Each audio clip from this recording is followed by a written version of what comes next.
Thanks for joining us for the January edition of the Lee Schools TV podcast. I'm Rob Spicker, Assistant Director in the Communications Department, and your host for our conversation today. The remodel of Bonita Springs Elementary is our topic for today. The school is one of the district's oldest, but it's due for a major renovation. And we're going to begin our conversation today with that school's principal, Cynthia Hernandez. Thank you for joining us. Good morning. Thank you. Good morning. So glad you're here.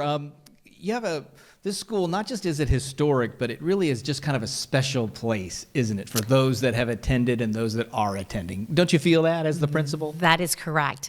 Just speaking to local, citizens of Bonita Springs, it is a historic part of them.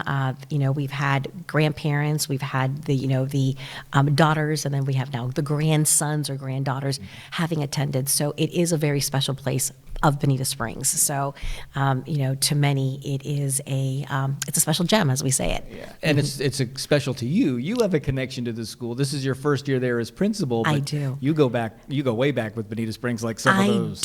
I do. I actually go back first as a parent. So I dropped off my daughter there 23 years ago, kindergarten room, building 17 in Mrs. McGuire's kindergarten class. So, Mr. Short was the principal at the time, and I was a parent and a teacher at a local elementary school, but my daughter was very fortunate to attend Bonita Springs Elementary School. Well, now you get to be there as it kind of becomes this new beacon, if you will, for the Bonita Springs community. The families were originally presented the concept for the redesign back in May, but we just got the latest designs, and so they've been able to get a look at those. You've given them to your families to share. They're on your school website. So what's the reaction to this new school design and what it looks like?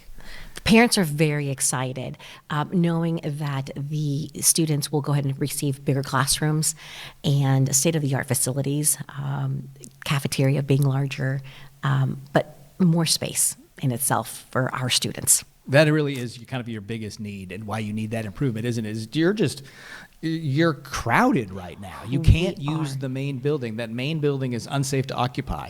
That is you've correct. Lost that space. We have, yes. How do you get by? Exactly. So losing that space meant that we lost our music room, our art room, all of our space for our resource teachers and our administrative staff as well. So when the building was deemed unstructurally sound, we had to go ahead and be put in portables. So right now we do have all of our administrative offices, the clinic, and all of our district itinerants, as well as all of our resource teachers, between the portables and sharing classrooms with other teachers. So their desk is inside of another classroom.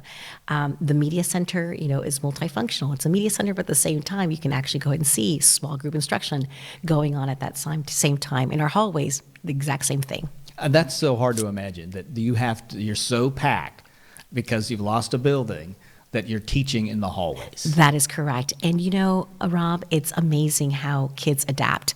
And when the teachers, put an expectation that it's complete silence in the hallway and they actually see the teaching going on, the kids adapt and they're really, really quiet during those periods where they have to enter one building and there's a little, outside pull-out instructional group outside that they just remain quiet and they go through the building to go to either whether it's art or another part of the building that they need to report to. It's so great the kids are adaptive like that. They are. Tell me about the building that's going to replace it, because that's really going to expand your space and give you the room that you need. It sure is, yes. So with this new building, we're going to anticipate 16 new classrooms in a two-story building and a state-of-the-art media center as well.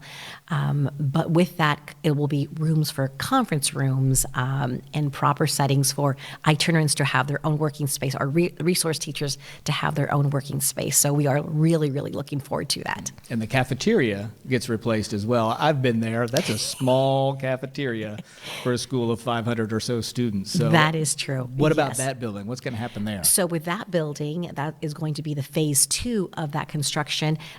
It's going to allow for that. So right now, because of our tiny, cafeteria, we can only allow one grade level to go ahead and eat lunch at that specific time.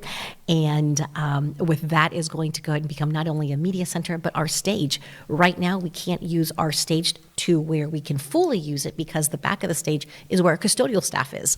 So with that, with the new building, will go ahead and come the cafeteria, a new receiving, and a new art room, a new music room, a multi-purpose room, as well as a stage that we can fully intend to use for that purpose. How special is the art and music to have their own space? Because you're going to be a different kind of school when you come back too, right? You're getting a grant to add some programs. Exactly, that is correct. So we were awarded a STEAM 5-year grant, and part of that we are already incorporating with our music and our arts, but we can't wait to go ahead and add in the STEAM part as well. But, not having those classrooms in portables and having them inside of a building in a, where the art teacher can usually, have a kiln or whatever it may be to expand even the art projects for our students. We're really looking forward to that. And safety's on the agenda here as well, because the bus ramp gets improved, parent pickup drop-off area gets improved. Those are going to be big changes too to help your parents and your students get in and out of class. Very much so. So currently right now our bus ramp is on Dean Street, which is a very, very busy street. I believe the speed zone is about 30 to 35 miles per hour. So they come and go. But in the afternoon and the morning, when we drop off, we actually block traffic on Dean Street because of we have to unload and load the buses, as well as that's the same entrance that our before and after school program also uses. So they have to go and kind of pull into the side of Dean Street, and be very careful to go ahead and get off their cars to enter that side of the school where our before and after school program. Yeah. So you're going to get an expanded area there, get them off the street kind of thing? Yes. So the project does entail to move the bus ramp onto where our current parent pickup drop-off is, which will be on Horn Avenue, and then our parent drop-off area will will be moved into the Poulin Avenue, which will go ahead and be taken off a very busy intersection. So we are really looking forward to that for safety purposes. Good, yes, help those kids out. And how do you think this is going to really help the students? Because in the end, that's what it's for, to benefit the students. The superintendent talks a lot about increasing student achievement. That's right. A better environment going to lead to better outcomes? Exactly. That's you stated that. Research says that when students are actually placed in a new school or for more aesthetic purposes, just that little bit right there helps boost staff morale, student achievement. I truly feel as though if that's a happy place that you want to go and be at, that you're very proud of it, your academic achievement is going to also be right there as well. And I think we were talking before we started about your staff noticing some flowers you had planted. Just even that makes a difference for staff, that they'll feel better too. Exactly. So just over the winter holidays, our 12-month personnel came in a little early, and our focus was to go ahead and just, aesthetically improve a little area there, remove the rocks, put in mulch, put some planters with beautiful flowers. And I can't tell you the number of staff that has actually stopped by and this looks amazing. So that just little, rendition of just, sprucing it up, it makes you proud of being there. So we just can't wait to go ahead and see what the bigger picture is going to look like with the school building. When it's done. So you got about a 36-month of construction that starts in June, we hope. That's the schedule. Yes. So think 2 years down the line. What are you most looking forward to? What do you think it's going to be like? I can't wait.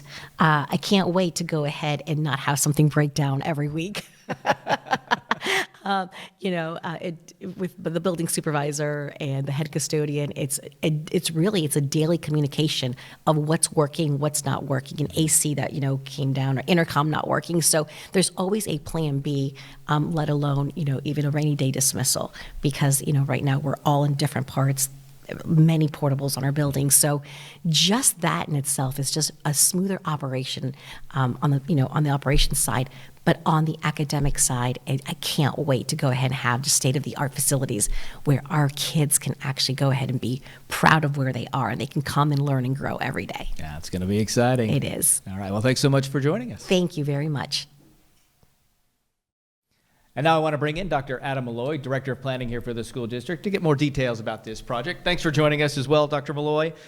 For the school district, we look at this project as a way to enhance this school with some cutting-edge technology, the improved classroom environments, the modern facilities. So how is the remodeling getting us there? Can you take us into the project? Yeah, and so the Bonita Springs Elementary project is more than just about rebuilding, right? It's about creating a state-of-the-art educational environment that serves not just the students and teachers, but also the community for generations.